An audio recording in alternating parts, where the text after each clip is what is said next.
Mbona unanipigia simu usiku? Mke wako yuko wapi? Amelala. Amelala? Na wewe uko wapi? Mimi nipo sebuleni. Yeye amelala chumbani.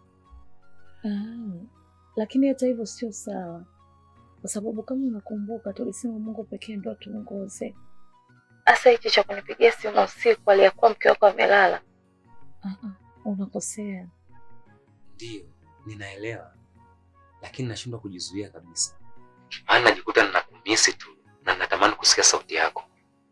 Na ndio maana inabidi nijiibe nikupigie wala unisikie sauti yako. Kwa naomba unisamehe bure. Aya, umesikia sasa. Natumai umeridhika. Hata bado sijaridhika. Kwa sababu baada ya kusikia sauti yako nimejikuta napata shauku ya kukuona na natamani kuona hata dakika 2. Hapana. Kwa sababu kama ulisema unataka kusikia sauti na umesikia sauti, sasa hivi unatamani kuniona.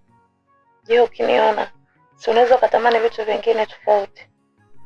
Siwezi. Tuongee tu kwenye simu. Hata hivyo sio mbaya. Kwa kuwa nimesikia sauti yako, nafsi yangu imeridhika kabisa.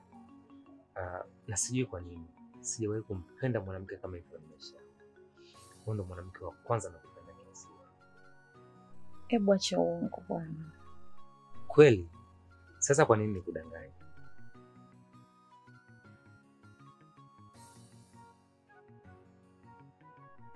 Hata hivyo nadhani tutaongea vizuri kesho.